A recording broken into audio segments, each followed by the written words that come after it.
My guest today is Kobe Aldana, founder of Refresh Learning Center, a Christian microschool for kindergartners through high schoolers, about 40 minutes outside of Phoenix. It opened last August of 2023, and is focused on small classes and personalized learning. Kobe Aldana, welcome to the Liberated Podcast. Thank you so much, Carrie, for having me. It's an honor. I'm so glad you're here. I'm excited to hear about your journey to education entrepreneurship and to being a founder. I know before we clicked record and I said, asked, were you the founder of of Refresh Learning Center? And you said, yeah, I guess I never really thought of myself as a founder, but yeah, I am. And you are, an education entrepreneur, really creating a new individualized child focused learning center as part of the church that you helped to plant. So I want to hear this whole story of your journey to education entrepreneurship. But let's start a little bit with your background. I know you've been in education, you told me, for about 15 years, in both public and private schools in a variety of different settings. So I'd love to hear a little bit about your journey in education, right out of the gate. Great. So I never really thought I would go into education. My undergrad was in criminal justice, working with kids, and that was a really hard life.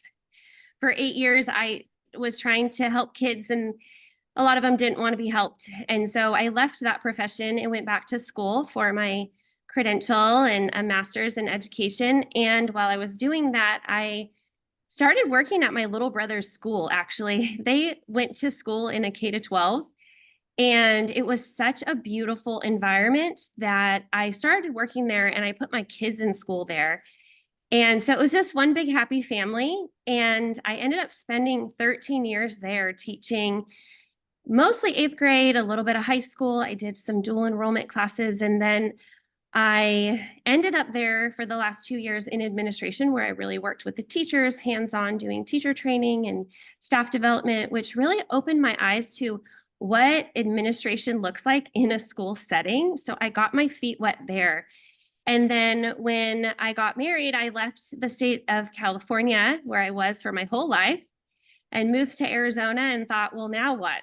And I thought I was done teaching until COVID happened. And there were so many heartbreaking stories that I decided to go back into the public school and just love on kids. And it was really hard. It was difficult. I spent a year and a half in sixth grade here locally in Arizona, and I just saw so many things that grieved my heart, and kids were very apathetic towards learning. And at the time, I just felt a huge burden to start something new. And so I started praying. And the Lord's been opening doors ever since, obviously. So Yeah, and so you came to Arizona and you said that you planted a church, which is Refresh Calvary Church. And so you were doing that at the same time that you were teaching sixth grade in local public schools. And so at what point did you say, all right, I need to become a school founder? Well, so when I left the public school here in Arizona, I decided I just need to really focus on the church. I need to focus on our families and our kids. I need to focus on children's ministry and women's ministry and all the things that a pastor's wife does. But I just felt this burden. And so I do announcements at church, of course. And one Sunday, I just felt prompted to let our congregation know, when I was doing announcements, that I really feel like God is calling us to plant a school. And everyone clapped for me. And I felt like that was such confirmation that I had the backing of our entire church. And my husband was obviously on board. And so we just started praying. And just a few months after that is when Arizona ESA went public. And I felt like that was the confirmation that I needed to start my school.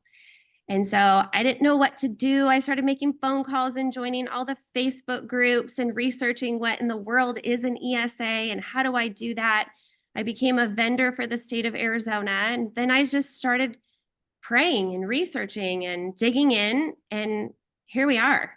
Amazing. So tell us a little bit more about the timeline because in 2022, Arizona became the first state to pass a universal ESA, enabling every K to 12 student in the state of Arizona to have access to a portion of state allocated education funding. It's around $7,000 per student per year.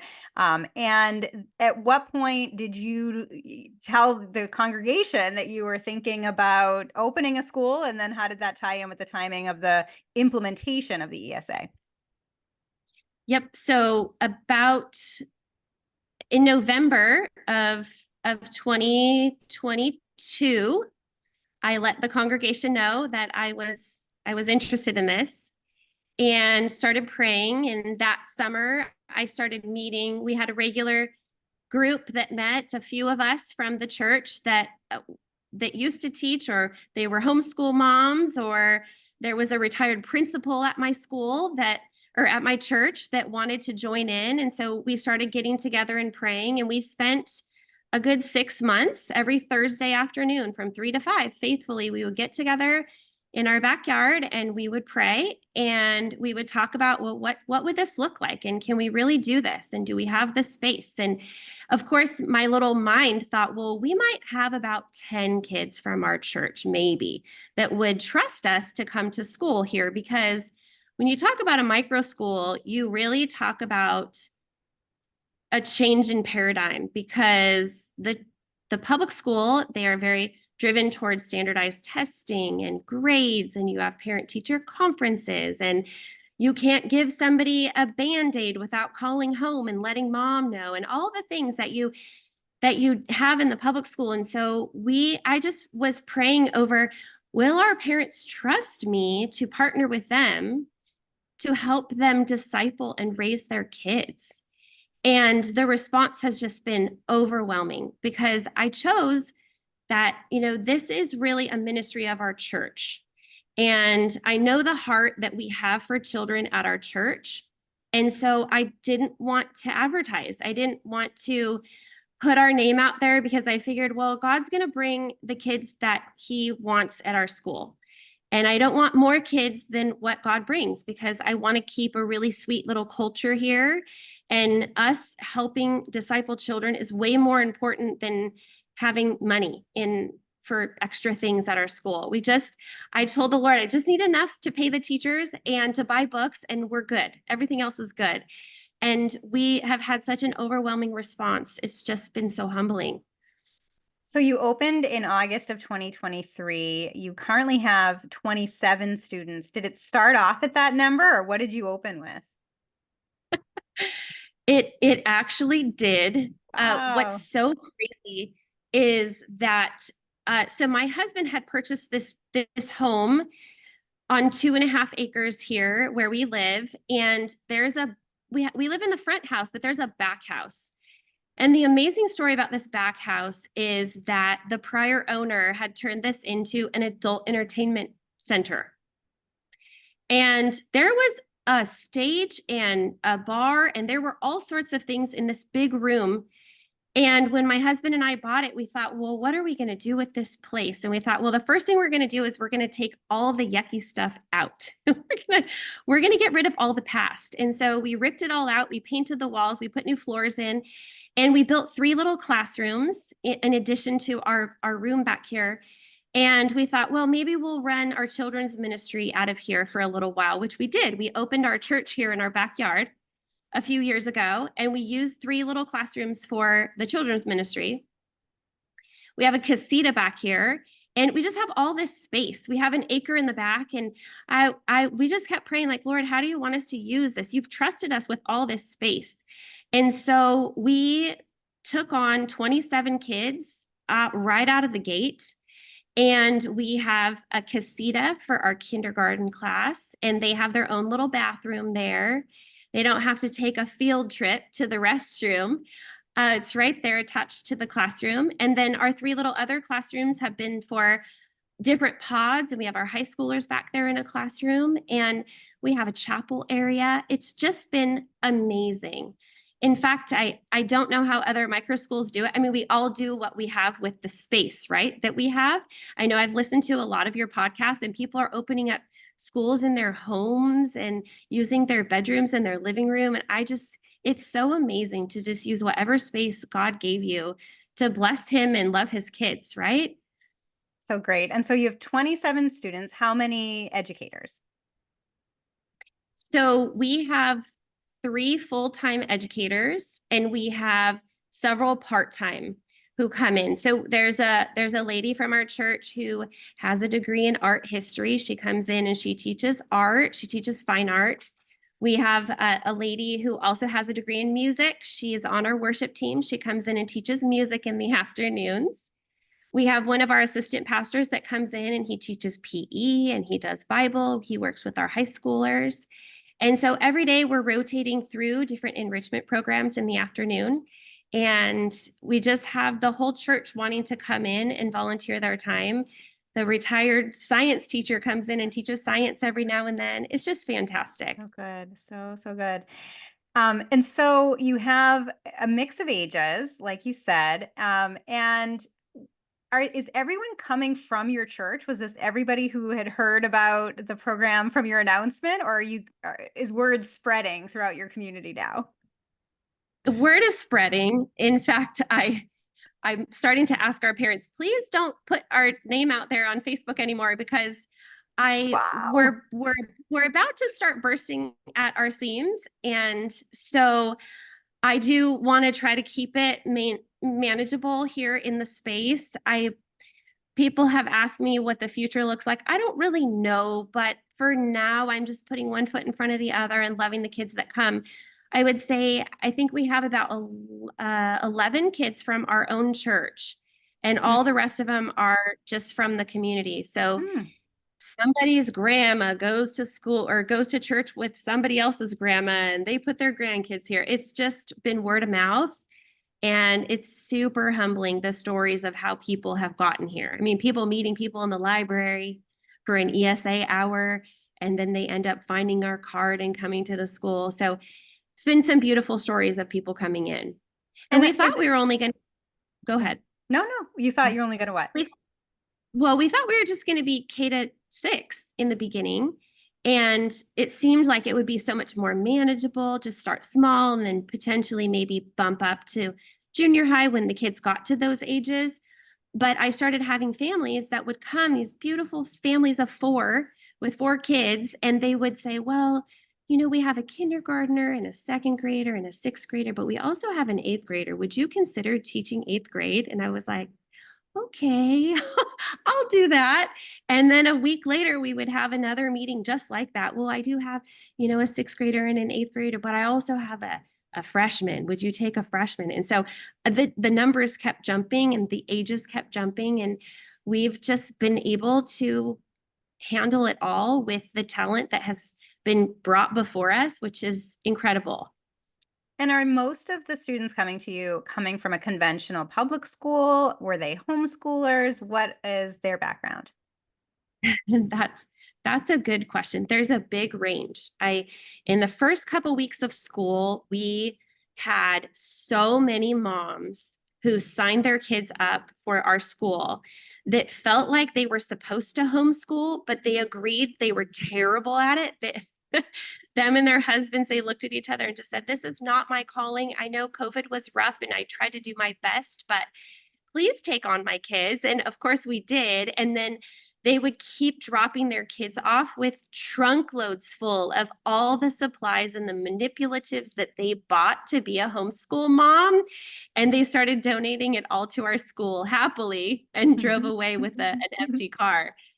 And so that's very sweet. And then we do have some sad stories of some kids who have been in the public school and they were struggling with anxiety over standardized tests, teachers telling them you're going to be held back if you don't perform well on your standardized test. And to look at little 9-year-olds and think of the pressure that they have on them for standardized tests, it's just amazes me. And there's more than one story like that.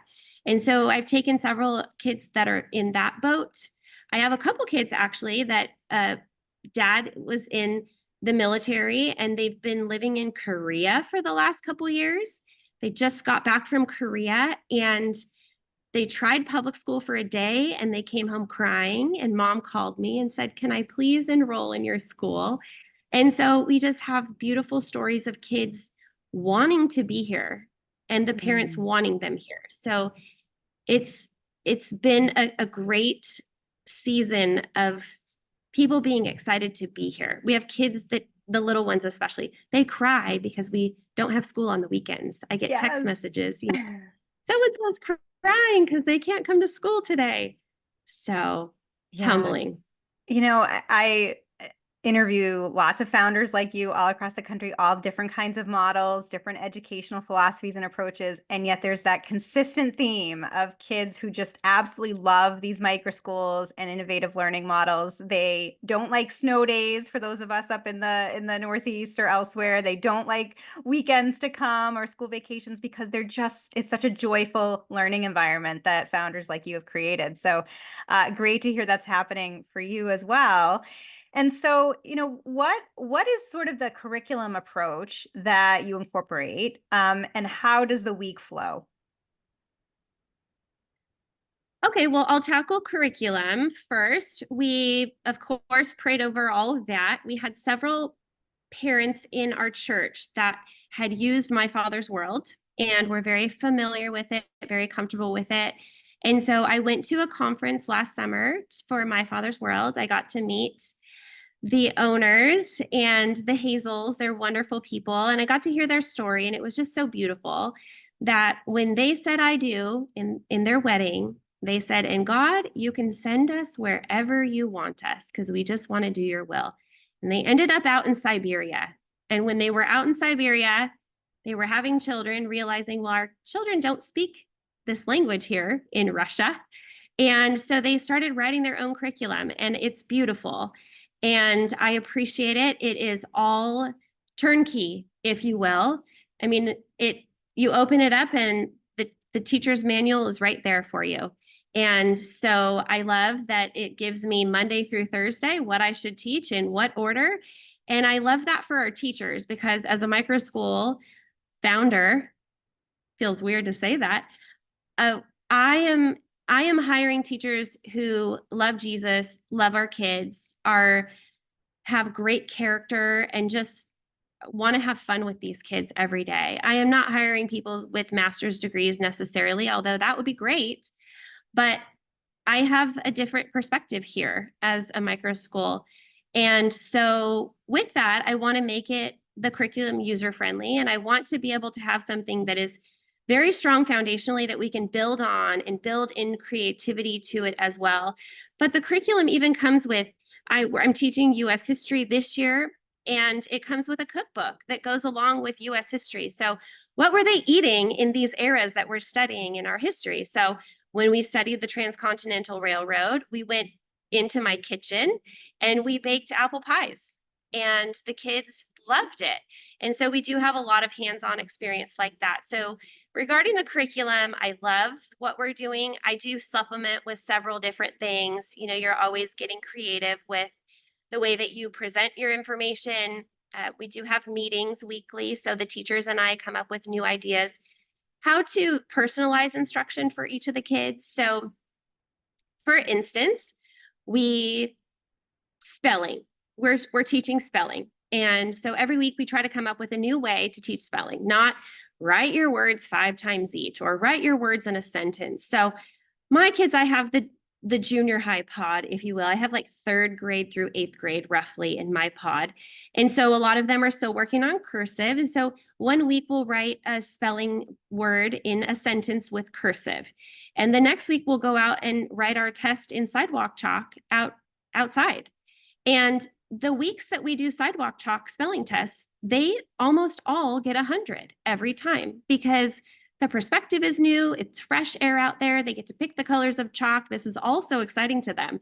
And there's no red pen on their paper marking things wrong. And so it alleviates that stress and that classroom environment that potentially for some of them has been a really big source of anxiety. So regarding the curriculum, that's kind of our approach.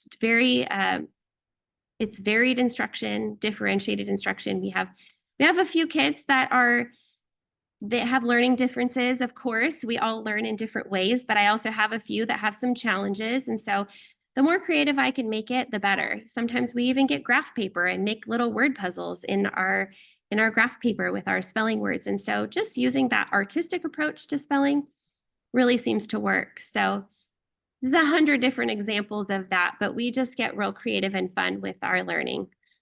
And what do you see as sort of the major difference between the microschool environment that you have created and your experience as a public school teacher, most recently in the public schools in Arizona in the sixth grade classroom?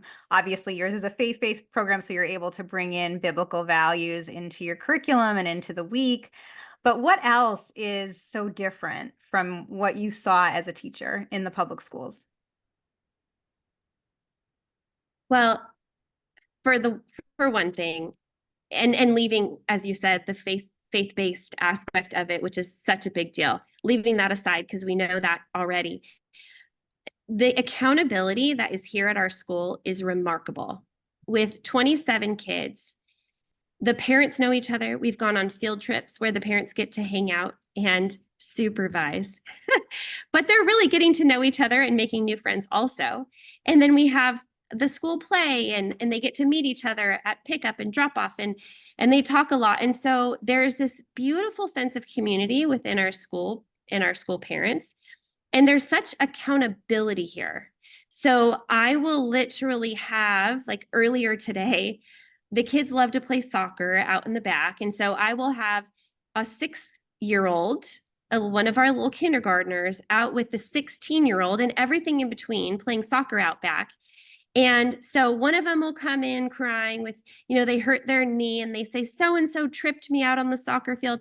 And immediately I'll have, one of the other ones come up and say, well, actually, Miss Kobe, it's just soccer and they were both kicking the ball and nobody meant to hurt anybody. And so, but they will bring them in, make sure they feel okay, that we get their knee cleaned up. And you have this really big family environment and that I don't see at the public school at all. And one of the reasons for that is because there are segregated classrooms, there is segregated recess by age group. And when our little kitchen blows over because it's a windy day and my little 6-year-old can't push the kitchen back up, he knows what to do. He runs and gets our 15-year-old who's right there and they help him pull it up. And so they hold each other accountable. They encourage one another. They love one another. It's so precious. And we don't do grades. I mean, we keep grades, of course, our own hidden grades that we keep just to mark progress, because I think that's really important that we have data-driven instruction. But I don't put grades on the kids' papers. We put stickers and stars and we write little notes like, let's keep working on this. And we don't do standardized tests. And so I'm never giving a child back a paper that has red marker on it with a big F. It's never going to happen here. It does not promote security and risk taking that I think is really important in education. So just a few things, but they're big things that is different about public school education. And I never went to a staff meeting that really addressed some of these key components of helping parents partner and raising their children. That's really what we're doing. We are partnering with parents to help them raise their children. And that aspect is so missing in the public school. It's all about the data and the grades and the growth and being compared to other teachers within the district, but also other districts in the state and then other states in the nation. And it just becomes this daunting task of teach, teach, teach with a fire hose and pray that they get it, because your promotion or your raise or your stipend is dependent upon those numbers. And so it doesn't allow a lot of freedom. Yeah, and it sounds like it, like to your point, it's creating anxiety and lots of stress for a lot of these kids, and you're able to treat that and to alleviate that. in your joyful learning environment. I know you also mentioned that for some of your high schoolers, you have encouraged them to take dual enrollment classes, so they're already enrolling in college classes, even as high schoolers. I wonder if you can talk about what happens for the older students.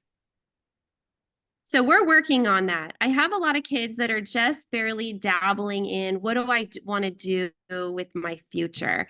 I have one that is going into high school next year, and he has all the learning challenges, and he's so wonderful with his hands.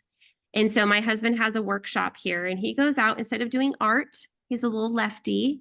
And so he smudges his art, with his left hand, bless his heart. And so he'll go out into the workshop and he'll build something with wood.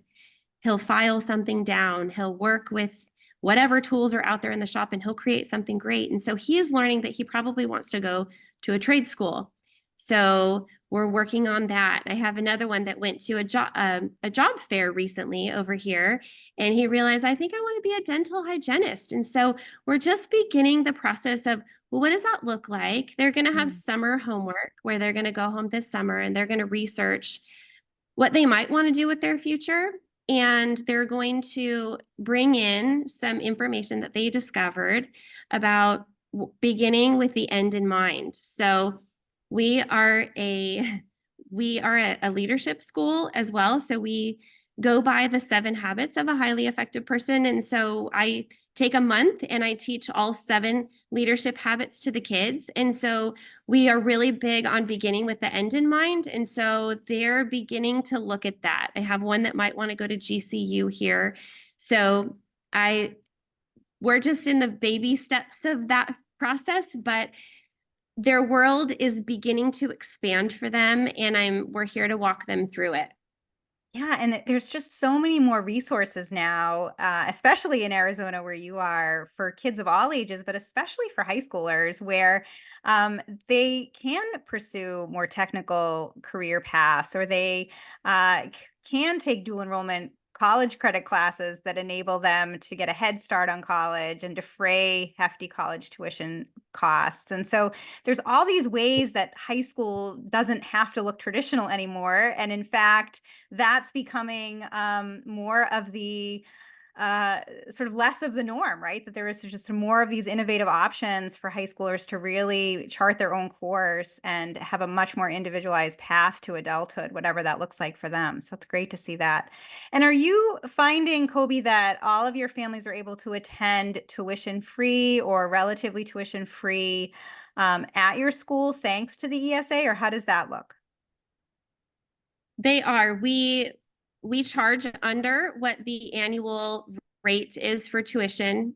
We wanted them to have a little bit left over if they need to hire a tutor or do anything extra, buy any curriculum or flashcards or anything that they might need. And so our tuition rates come in under that. And so everyone for the entire year has come here with no money out of their pocket. And even in the beginning of the year, it was a little rough because a lot of our parents were struggling signing up for ESA. Although the process isn't very difficult, it was new to them and maybe they're not tech savvy. They were struggling with emails and the things. And so we went several months without getting paid from several of our students, and we just ate it. I just look at it as a ministry, and whatever I can do for these families, I want to do. As long as I can pay my teachers to do the things that they need to do, I'm all about it. So we've partnered up. There's the Arizona Private School Tuition Organization, which is amazing. We've partnered with them recently. And so we have some donations going into them where if we have any kids signing up here in the future and don't have ESA yet, we can take funding from them. And so that's a sweet option for us too. And do you feel that because you're a founder of a small business, do you feel like it's financially sustainable for you as a founder? I think it will be in the Mm, beginning of anything. yeah, You have all the costs of the desks and the construction and the chairs and all the things, the whiteboards and all the right. supplies, which we really have benefited from our church who loves our school.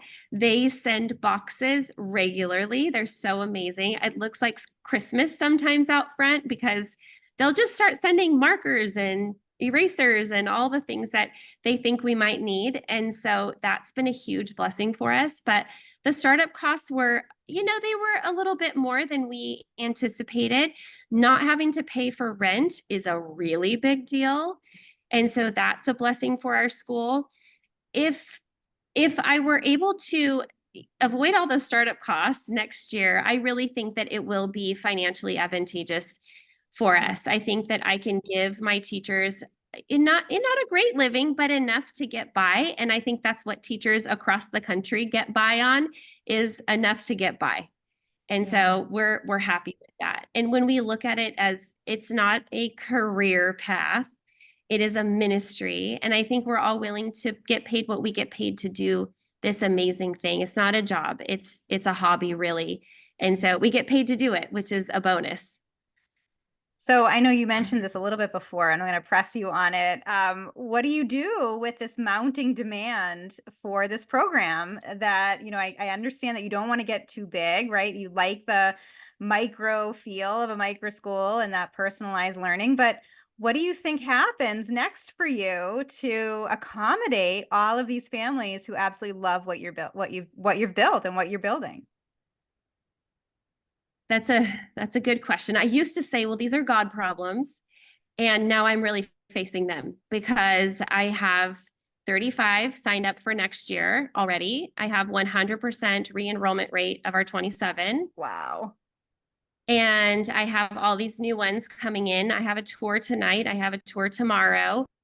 And so I'm just going to start putting people on the waiting list. I'm going to make sure that they know that I'm not certain if they can get in yet, because although they probably could, I want to make sure that I maintain a healthy culture here. I don't want, it just takes one little one to come in that maybe wasn't called, or they're squeezing in, or I'm the last resort, or whatever it is, that maybe we're not the best school for them, but they choose to come here, and it could really kind of ruffle our culture here. And so I'm very protective over it. I feel like we have chickens in the back that the kids take care of, and I feel like I'm just like this little mother hen taking care of my little chicks here.